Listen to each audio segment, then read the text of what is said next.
Hi students, once again I Hemant welcome you at Hamdisha English classes where I am going to teach you lesson number 6B from 10th class from the book First Flight. The poem's name is Animals, written by the poet is Walt Whitman. The beauty of Walt Whitman is this is only the poem which he has written without any rhymes. That is a great beauty and really is a bravely job so far as poem is concerned which he has written. Such a beautiful poem we like to go through and we like to learn. So let us start with the pronunciations and translations. The poet tells us that he feels more at home with animals than humans, whom he finds complicated and false. कवि कहता है कि वह इंसानों से ज़्यादा पशुओं के साथ ज़्यादा संतुष्ट रहता है। कवि इंसानों को उलझा हुआ वो बनावटी तथा कपटी पाता है।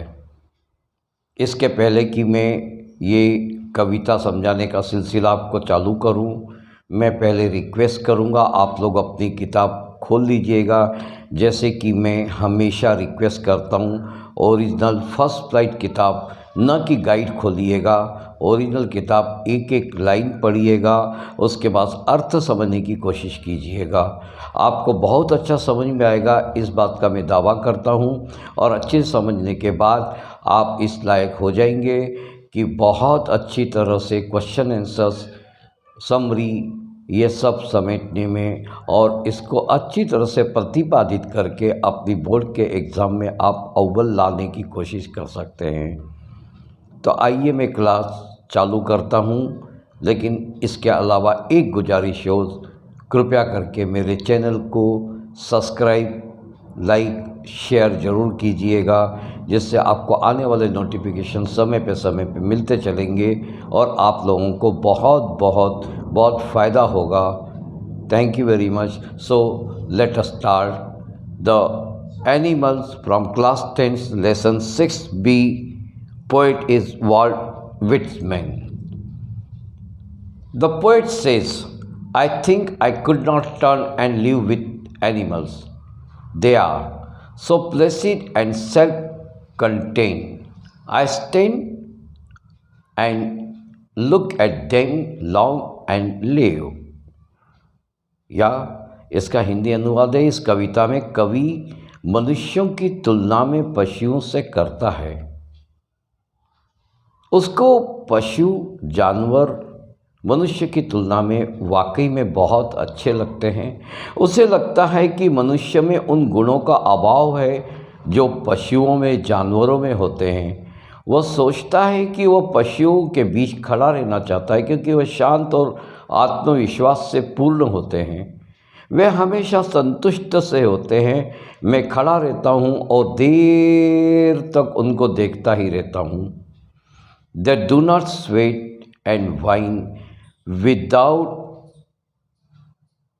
any ambitions, because they are having their habits. To explain this line, I would read this line again. They do not sweat and whine about their condition. They do not lie away in the dark and weep for their sins. They do not make me sick discussing their duty to God. कवि पशुओं की तारीफ करता है कि वे अधीर नहीं होते हैं और मनुष्य की तरह अपनी स्थिति के बारे में कभी भी शिकायत नहीं करते हैं। वे कभी भी इधर की उधर नहीं करते हैं, जैसे कि इंसानों में शायद मेरे ख्याल में एक अच्छी बात नहीं होनी चाहिए, लेकिन करते हैं कुछ लोग, सभी नहीं करते, लेकिन फिर भी उनकी तुलना में जानवरों में ये बात नहीं होती है। आइए इसको समझने के लिए मैं हिंदी अनुवाद की ये लाइन फिर से रिपीट करता हूँ। कवि पशुओं की तारीफ करता है कि वे अधीर नहीं होते और मनुष्य की तरह अपनी स्थिति के बारे में कभी भी शिकायत नहीं करते। वे कभी किसी को अंधेरे में नहीं रखते, अर्थात किसी को धोखा नहीं देते, इसलिए कभी अपनी गलतियों पे नहीं रोते हैं, क्योंकि इस बात का अर्थ है उन्हें किसी बात का पछतावा नहीं होता है। वे कभी भी ये कहकर परेशान नहीं करते कि उनके ईश्वर के प्रति क्या करते हुए वे हर हाल में संतुष्ट ही रहते हैं। Not one in dissatisfied, not one is demented with the mania of owning things, not one kneels to another, nor to his kind that lived thousands of years ago. Not one is respectable or unhappy over the whole world. इसका अर्थ बहुत ही सुंदर है, आप शांति से समझिएगा। कवि का कहना है कि उसने कभी भी पशुओं को हमेशा संतुष्ट देखा है, हमेशा कंटेंट देखा है। असंतुष्टि तो उनके आसपास भटकती भी नहीं है और न ही उनमें वस्तुओं को संग्रह करने का उन्माद होता है। और उनमें पशुओं में, जानवरों में खासकर ये बात होती है कि किसी पशु को अपने जैसे दूसरे पशुओं के सामने झुकना ही नहीं पड़ता है। वे सभी एक समान होते हैं। पशुओं में ऐसा नहीं है कि किसी का बहुत बड़ा सम्मान है या बहुत कोई दुखी है। पूरी दुनिया में सब पशुओं की एक ही समान स्थिति है। So they show their relations to me and I accept them. They bring me tokens of myself. They evince them plainly in their positions. I wonder where they get their tokens. Did I pass that way, use times ago and negligently drop them? Hindi अनुवाद इसका ऐसा है, कवि पशुओं से बहुत प्रभावित है। वो कहता है कि पशुओं का आपस में जो रिश्ता होता है उसे देखकर वो सीखना चाहता है। उनको देखकर मैं बहुत सी विशेषताएं ग्रहण करता हूँ। वे अपने दैनिक कार्यकलापों में अपनी सब खूबियाँ मुझसे जता देते हैं। कवि की इच्छा है कि वह जानने के लिए उनमें इतनी विशेषताएं कहाँ से आती है। आखिर में कवि अपने ही कहने पर आश्चर्य व्यक्त करता है कि क्या मनुष्यों ने पशुओं के इन गुणों पर कभी ध्यान नहीं दिया और लापरवाही से टाल दिया है। मैं यहाँ पे आपको विद्यार्थियों, मैंने ये तो कविता का अर्थ समझाया है, लेकिन ये मेरा एक पर्सनल एक्सपीरियंस, पर्सनल मैंने अपनी ज़िंदगी में देखा है। पशु लोग जब शांत बैठे रहते हैं, चुपचाप बैठे रहते हैं, आँख बंद किए बैठे रहते हैं, तो वो क्या करते हैं, वो ईश्वर का ध्यान करते हैं। आज खुदा न करे हमको और आपको यदि चोट लग जाती है तो आपको हमारी मम्मी पापा हॉस्पिटल ले जाते हैं, लेकिन उन बेचारे जानवरों को चोट लगती है। बिना वजह मनुष्य आते जाते किसी श्वान के ऊपर पत्थर फेंकता है, तो क्या अपनी मम्मी को शिकायत लेके आता है आपके पास? क्या उसकी मम्मी डॉक्टर के पास ले जाती है? नहीं, क्योंकि वो ईश्वर का ध्यान हम इंसानों से ज़्यादा बेहतर तरीके से करते हैं। इसमें मेरे को कहने में कोई शक नहीं है। न तो वो ढोंग करते हैं, न वो दिया जलाते हैं, न वो हार चलाते हैं, न प्रसाद चलाते हैं, लेकिन आँख बंद किए वो ईश्वर की आराधना करते हैं। उनको अन्न देने वाला कौन? ईश्वर। उनकी सहायता करने वाला कौन? ईश्वर। उनकी तबीयत ठीक करने वाला कौन? ईश्वर। उसके बावजूद भी उनको जो भी खाने को दो उसमें वो संतुष्ट रहते हैं। न तो उनको कार की तमन्ना, न तो उनको बिल्डिंग की तमन्ना, न तो उनको सुंदर रहने की तमन्ना। जो मिला उसमें खुश रहते हैं। क्या ये गुण जानवरों में मनुष्यों से ज़्यादा उचित नहीं है? ये कवि का भी कहना है और ये कहीं से मेरी एक पर्सनल सोच भी है। तो कुछ तो गुण इन जानवरों में होते हैं, वो भी ईश्वर की दी हुई प्राकृतिक चीज़ है। उनको हम कभी सताए ना, क्योंकि उनमें भी आत्मा होती है। यदि हम किसी जानवर को सताते हैं, वो हम सब पर ज़्यादा अटैक नहीं करते, लेकिन फिर भी कहीं ना कहीं से उनके मुंह से हमारे लिए दुआएं या बद्दुआएं निकलती रहती है। तो हम जानवरों को कभी परेशान न करें और उनकी व्यथा को भी समझें। उनमें भी जीव है, उनमें भी प्राण हैं। तो खैर, आइए ये कविता यहाँ पे समाप्त होती है। इस कविता की समरी मैं आपको बताना चाहूँगा। central idea of the poem. Just like summary in this poem, the poet Walt Whitman tells that he finds animals better company, than the human beings. He feels that he wants to change his position with animals. Who? Walt Whitman. He says humans have become mad running after material possessions. They are the bundle of complications and contradictions. Animal, and on other hand, are calm and contented. Poet says that human, unlike their ancestors, have lost their virtues, love and understanding completely. छोटे से questions इसमें मैं आपको बताना चाहूँगा. Notice the use of word turn in the first line. I could turn and live with animals. What is the poet turning from this line? Hindi अनुवाद इसका ऐसा है. प्रथम पंक्ति में एक टर्न के इस्तेमाल पर ध्यान दीजिएगा, अर्थात think I could turn and live with animals. कवि इससे किससे मुड़ना चाहता है? In this poem the animals are compared by poet within. There is a comparison. Once again I would like to repeat this line. In this poem the poet compares animals and human beings. He thinks that animals are better than human beings. He is turning away from living with other human and go to live the animals. इस कविता में कवि ने पशुओं की तुलना की है. उसे लगता है कि पशु मनुष्यों से बेहतर होती है, इसलिए मनुष्यों से मुंह मोड़कर पशुओं के साथ रहना चाहते हैं. सेकंड क्वेश्चन यहाँ पे पैदा होता है. Mention 3 things that human do not animals do. What humans do not do and what animals do, and what humans do and animals don't. Humans cry about their problems, but animals do not so. ऐसी 3 बातों का उल्लेख है इसमें जो मनुष्य करते हैं और पशु नहीं करते हैं. Human feels guilty and weep for their since, but animals do not weep. जो मैंने पहले लाइन पढ़ी थी, humans cry about their problems but animal do not do. मनुष्य अपनी समस्याओं का रोना रहते हैं परंतु पशु ऐसा नहीं करते.